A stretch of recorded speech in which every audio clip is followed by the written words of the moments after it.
হার্টের ভালভ কিন্তু খারাপ হওয়া একটা সিরিয়াস প্রবলেম। যাদের প্রেশার বেড়ে যায়, অনেক দিন ধরে প্রেশারের রুগী, তাদের প্রেশার বাড়ার জন্য হার্টের লেফট এট্রিয়াম বলে একটা চেম্বার থাকে, সেটা বড় হয়ে যায়।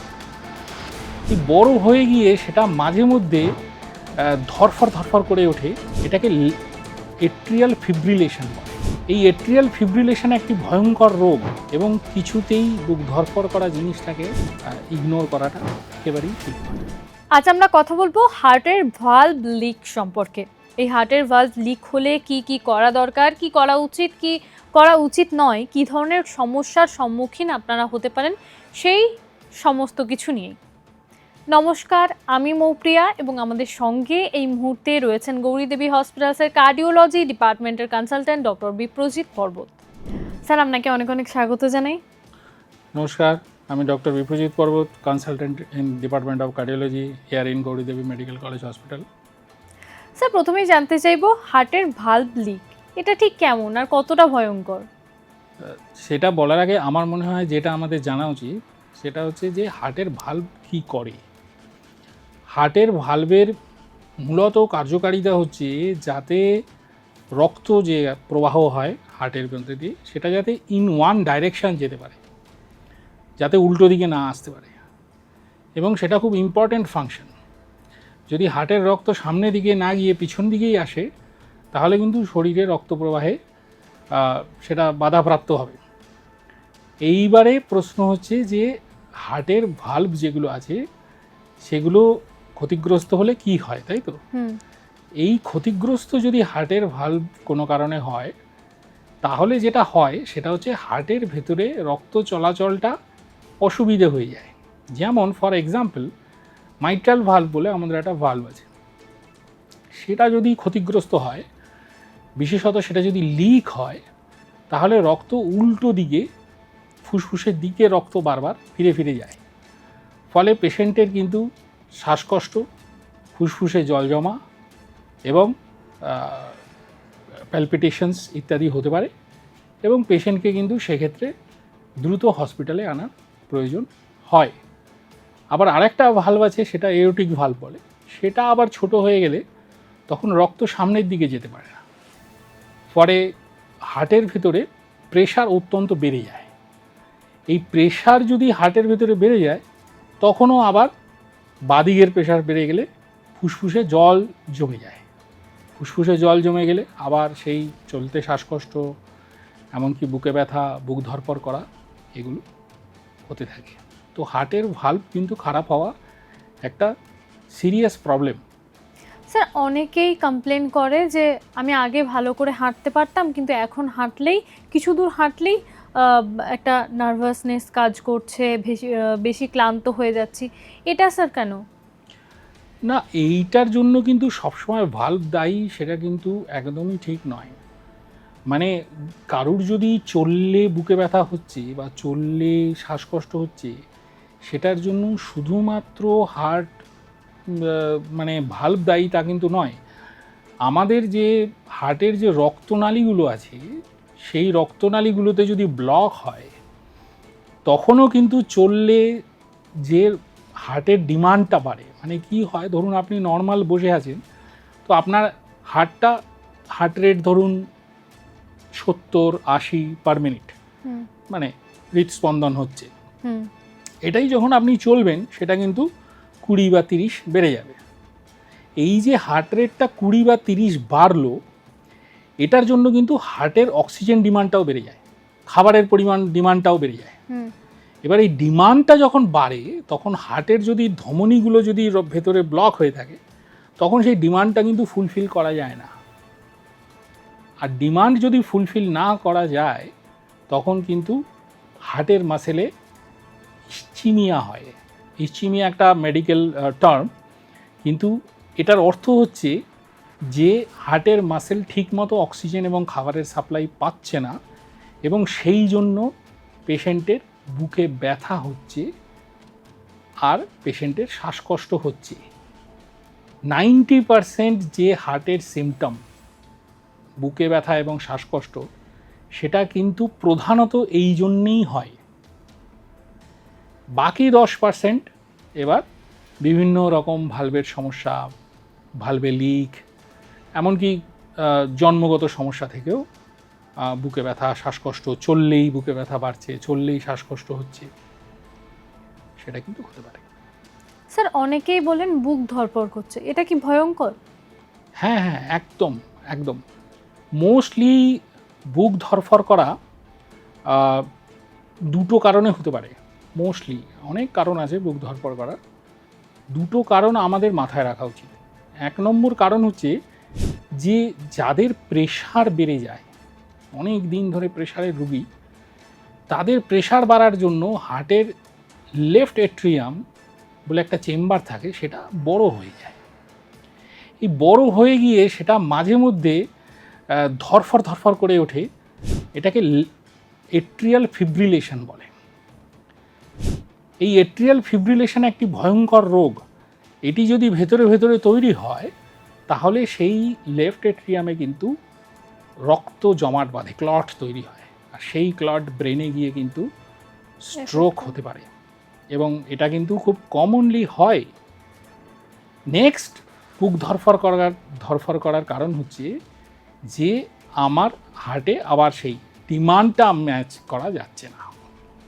মানে যখনই আমি কাজ করছি, কর্ম করছি বা কোনো টেনশন নিচ্ছি, তখনই দেখা যাচ্ছে যে আমার যে অক্সিজেন ডিমান্ড আছে, যে হার্ট মাসেলের যে খাবারের ডিমান্ড আছে, সেটাকে মিট করা যাচ্ছে না, এবং সেই জন্যে কিন্তু তখন এই বুক ধরফর করে, সাথে হালকা শ্বাসকষ্ট বা বুকে ব্যথাও হতে পারে।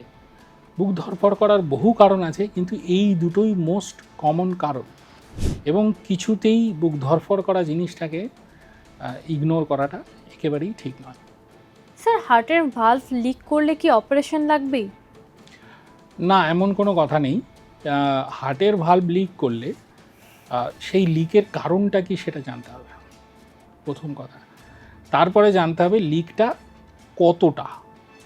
লিকটা যদি মাইল্ড হয়, ইকোকার্ডিওগ্রাফি করলেই সেটা জানা যায়, সেটার জন্য কোনো অপারেশন করার প্রয়োজন নেই। তাহলে কিন্তু হার্টের অপারেশনের সেই জন্য হার্টের অপারেশনের দরকার নেই। কিন্তু লিকটা যদি মডারেট টু সিভিয়ার হয়, মানে একটু বেশি পরিমাণে হয়, তাহলে কিন্তু অপারেশনের প্রয়োজন থাকতে পারে। এবার মডারেট হলে কার কার ক্ষেত্রে অপারেশনের প্রয়োজন, সিভিয়ার হলে কার কার ক্ষেত্রে অপারেশনের প্রয়োজন, সেটার জন্য আন্ডারলাইং কজ, যেমন লিক কিন্তু অনেক কারণে হতে পারে। রিউম্যাটিক হার্ট ডিজিজ থেকে হতে পারে, ইসচিমিয়া থেকে হতে পারে, যে হার্ট প্যাপিলারি মাসেল ছিঁড়ে গেল হার্ট অ্যাটাক হয়ে, সেখান থেকে লিক হতে পারে।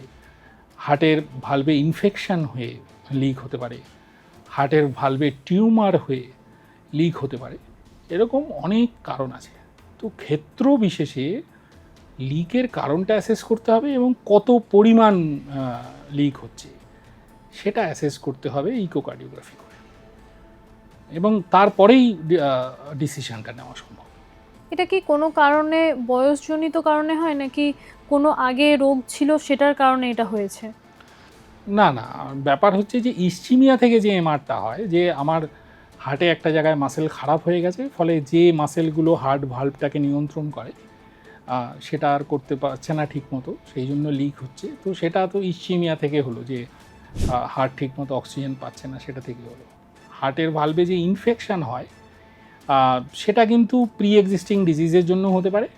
আবার অনেকে ড্রাগস ইত্যাদি ইন্ট্রাভেনাস ড্রাগসের নেশা করে, তাদের থেকেও হতে পারে। আবার অনেকের কনজেনিটালি হার্টে ভালভে লিক ছিল, তো সেখান থেকেও হার্টের ভালভে ইনফেকশন হতে পারে। আর হার্টের টিউমার হওয়ার অ্যাজ সাচ কোনো কারণ নেই। জেনেটিক কিছু রিজনস আছে, কিন্তু টিউমার আছে কিনা, মোস্টলি কমনলি এলেমিক্সোমা পাওয়া যায়, যেটা কিনা হার্টের ভালভের ডিসফাংশন করে। তো সেটা আছে কি না সেটা ইকোকার্ডিওগ্রাফি করে দেখা যেতে পারে।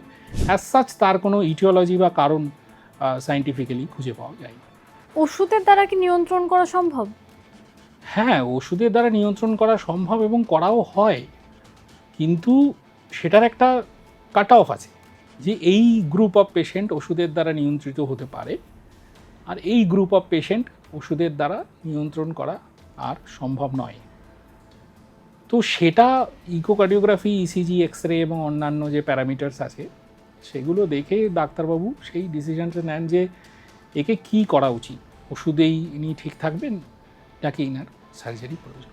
স্যার অনেকের ক্ষেত্রেই হয় রাত বাড়লে শ্বাসকষ্ট হয়, রাতের দিকে মেনলি শ্বাসকষ্টটা বাড়ে, তো এটার ক্ষেত্রে কি ভালভের কোনো রিলেশন রয়েছে নাকি ওটা শুধুমাত্র অ্যাজমার কারণেই হয়? না না, হার্টের যে শ্বাসকষ্ট সেটা শোয়ার কিছু সময় পরে সেটা বাড়ে, সেটাকে আমরা বলি প্যারক্সিজমাল নকটার্নাল ডিসপনিয়া, পিএনডি।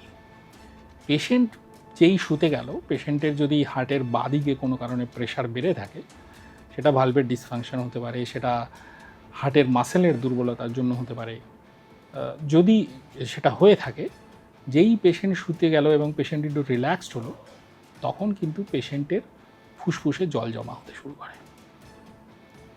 এবং এই যে ফুসফুসে জল জমা হতে শুরু করলো এবং পেশেন্ট একটা বেশ মানে সিভিয়ার একটা বিশাল শ্বাসকষ্ট নিয়ে পেশেন্টের হঠাৎ মাঝরাতে ঘুম ভেঙে যায়, এবং মোস্টলি এই ঘটনাটা কিন্তু রাত 1টা থেকে 2টোর মধ্যে হয়। আর অ্যাস্তমা যেটা, যে সেটা কিন্তু ভোরের দিকে হয়, যেটা কিনা একটা কমন শ্বাসকষ্টের রোগ যেটার জন্য আমরা ইনহেলার দিই, সেটা ওই রাতের বেলা ওই 3টের পরে মোটামুটি 4টে 5টা 6টা ওরকম সময় হয়। তো হার্টের পিএনডি কিন্তু আর্লি নাইটসে হয়। স্যার এই টাইমের সাথে শ্বাসকষ্টের কি লিঙ্ক রয়েছে?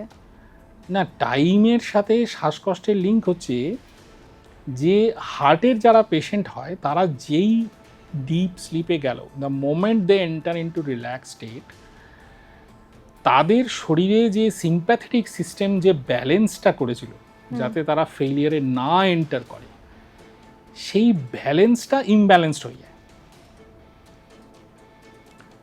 ফলে পেশেন্টের ফুসফুসে জল জমা হতে শুরু করে। আর ঠিক অন্য ঘটনাটা ঘটে হচ্ছে সকালের দিকে। সকালের দিকে কি হয়, মোস্টলি এই সিম্প্যাথেটিক অ্যাক্টিভিটিটা কম থাকে, এবং সিম্প্যাথেটিক অ্যাক্টিভিটি কম থাকলে তখন আবার ব্রঙ্কাসের সমস্যা হয়, ব্রঙ্কোস্প্যাজম হয়, যার জন্য আমরা যতগুলো ওষুধ ইনহেলার হিসাবে দেওয়া হয় সেগুলো কিন্তু হার্ট রেট বাড়ায়। তো যখন অ্যাস্তমা বাড়ে তখন কিন্তু হার্ট ফেলিয়ার পেশেন্টের সমস্যা হয় না।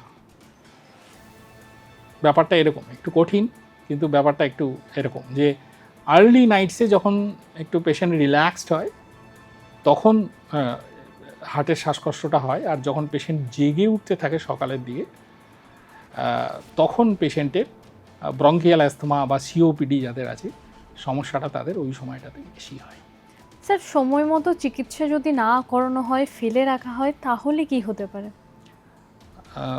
ভালভের পেশেন্টের ক্ষেত্রে কিন্তু যদি শ্বাসকষ্ট শুরু হয়ে গিয়ে থাকে ভালভের সমস্যার জন্য, তো মোস্টলি সেই সমস্যাটা কিন্তু মডারেট টু সিভিয়ার, চিকিৎসা করাতেই হবে, অপশান কিছু নেই।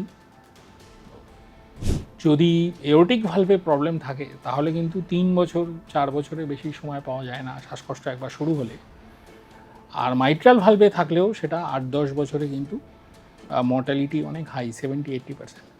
তো চিকিৎসা করানো কিন্তু অবশ্যই দরকার ভালভের সমস্যা থাকলে, এবং সেটা যদি সিগনিফিক্যান্ট থাকে সেটাকে কিন্তু কোনোভাবেই সেটাকে ইগনোর করা যাবে না, ফেলে রাখা যাবে না। ওষুধ মিনিমাম দরকার, এবং কাদের ওষুধ দরকার কাদের সার্জারি দরকার সেটার জন্য ইভ্যালুয়েশন করতে হবে আপনাকে। ইভ্যালুয়েশন করিয়ে আপনি তারপর ডিসিশন নিতে পারবেন যে কোন পথে গেলে আপনার ভালো হয়। স্যার এই রোগ থাকলে কি কি এড়িয়ে চলা দরকার? যদি ভালভের রোগ থাকে বেসিক্যালি আপনাকে বেশি লবণ খাওয়া, বেশি জল খাওয়া, সিগনিফিক্যান্ট রোগ থাকলে সেটা এড়িয়ে চলতে হবে। বেশি রাত অবধি জেগে আছি, তারপরে রাতের বেলা হেভি মিলস মানে খুব মশলাদার খাবার খেয়ে রাতের বেলা খাচ্ছি, তো সেইগুলো অ্যাভয়েড করতে হবে। এবং লেট নাইট খেয়েই ঘুমোতে চলে গেলাম ভরপেট, সেটা কিন্তু অ্যাভয়েড করতে হবে যাদের ভালভের সমস্যা আছে তাদের। স্যার আপনাকে অনেক অনেক ধন্যবাদ। নমস্কার। আপনারা শুনলেন আমাদের বিশেষজ্ঞ ঠিক কি বললেন। এই বিষয়ে যদি আপনাদের আরও কিছু জানার থাকে তাহলে অবশ্যই আমাদের ইউটিউব চ্যানেল রয়েছে, সেখানে কমেন্ট করতে পারেন, অথবা আমাদের গৌরীদেবী হসপিটালসের হেল্পলাইন নাম্বার তো রয়েছেই, সেখানেও যোগাযোগ করতে পারেন। সুস্থ থাকুন, সতর্ক থাকুন, ধন্যবাদ।